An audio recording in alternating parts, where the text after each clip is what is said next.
Il est difficile de répondre à cette question parce qu'effectivement, il y a des endroits ou des établissements où le vivre ensemble est un peu problématique parce qu'il renvoie à des questions telles que le type d'accueil des élèves, leur responsabilisation, la prise en compte de la différence et notamment au niveau des apprentissages, au niveau des dispositions scolaires.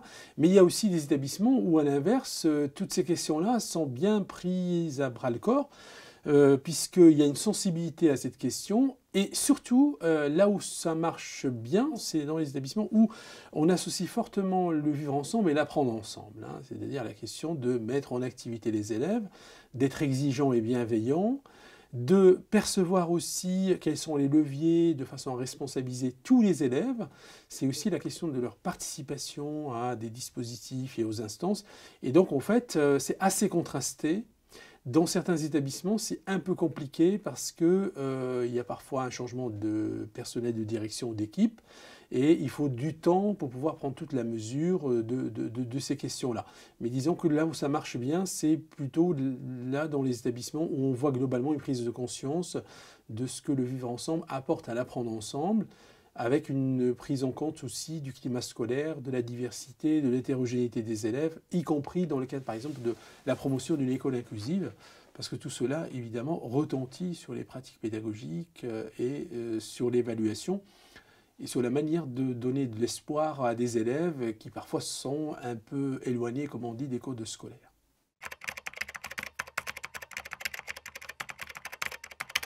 Le vivre ensemble comme problématique et comme objectif ne doit pas éluder la question des apprentissages, c'est-à-dire l'apprendre ensemble.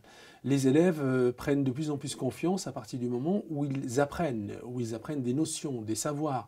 Mais apprendre, c'est aussi apprendre avec les autres. Et l'un des leviers, incontestablement, c'est une véritable pédagogie différenciée. C'est-à-dire une pédagogie qui tient compte de l'hétérogénéité des besoins des élèves, qui les rassure aussi, notamment pour des élèves qui parfois ont des difficultés à entrer dans les apprentissages. Les leviers aussi, c'est de travailler dans le cadre d'une communauté scolaire, notamment des établissements, où le travail est partagé, où les enseignants, comme les personnels de direction et les personnels d'éducation, partagent vraiment une culture commune qui interroge par exemple les questions d'évaluation, de valorisation des progrès d'apprentissage, des questions aussi importantes que la relation école-famille, qui est aussi une dimension du vivre ensemble, parce qu'évidemment, les élèves, quand ils arrivent aussi avec une culture, avec une histoire, et il faut toujours se poser la question de ce que l'école fait aux familles, parce qu'elle modifie aussi le regard que les familles peuvent avoir sur leurs enfants, et il n'y a pas de véritable vivre ensemble sans coéducation qui ferait en sorte que les chefs d'établissement, les personnels d'éducation, d'enseignement, s'interrogent par exemple sur une question aussi importante que celle du travail personnel de l'élève. Donc toutes ces dimensions-là sont de nature à constituer un levier. Et pour terminer, je dirais que l'un des leviers majeurs, à mon sens, c'est aussi la prise de conscience du fait que l'égalité des chances aujourd'hui, le partage, ça se construit à l'échelle des écoles et des établissements. Dire qu'il y a des établissements qui permettent mieux que d'autres de faire réussir les élèves, c'est pas seulement une vue de l'esprit, c'est véritablement une réalité. Donc le vivre ensemble, c'est aussi d'activer tout ce qui est d'ordre pédagogique. Et encore une fois, on ne sépare pas le pédagogique de l'éducatif.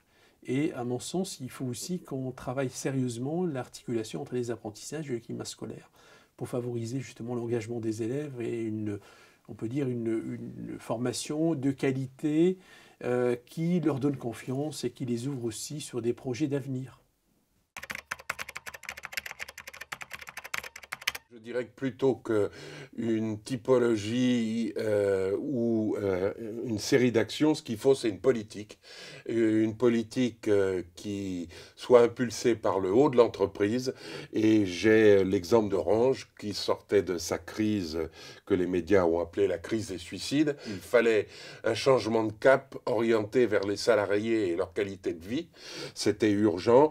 Et j'ai pu constater que lorsqu'un un président directeur général et un DRH mettent résolument le cap sur ces sujets-là, à ce moment-là, ça fonctionne et tout se met en ordre de bataille, y compris avec l'encadrement, notamment intermédiaire, qui venait d'une autre culture, qui était habituée à un fonctionnement totalement pyramidal, en silo, etc., et à qui on demandait de faire attention à chaque salarié dans sa différence, de l'écouter, d'animer l'équipe, des notions qui n'avaient pas cours jusqu'à présent. Donc ça a pris du temps, mais voilà maintenant 10 ans que c'est le cas. Cette politique venant du haut, qui n'a jamais varié, même s'il y a eu au fil des années des velléités d'un retour de ce que je pourrais appeler, avec des guillemets, l'ancien régime, le business avant tout et les hommes suivront.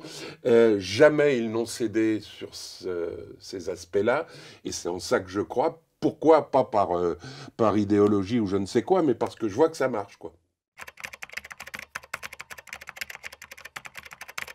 La moyenne générale en France, dans ces instances, est plutôt à la polémique, au jeu théâtral et au formalisme plutôt qu'à la volonté collective de faire avancer les choses. Mais dans les relations humaines rénovées d'Orange dont je vous parlais, à force de ténacité et à force que les partenaires sociaux s'aperçoivent que la direction a une réelle volonté de placer l'homme au centre de ses préoccupations, eh bien, on a pu créer des relations qualitatives, notamment dans une instance nationale qui s'appelle le CNHSCT, Comité national, etc., où il y a un dialogue social de qualité qui a permis des réalisations faites en partenariat avec les représentants du personnel, comme par exemple le nouveau centre de recherche d'Orange, basé à Châtillon, en région parisienne, qui s'appelle Orange Garden.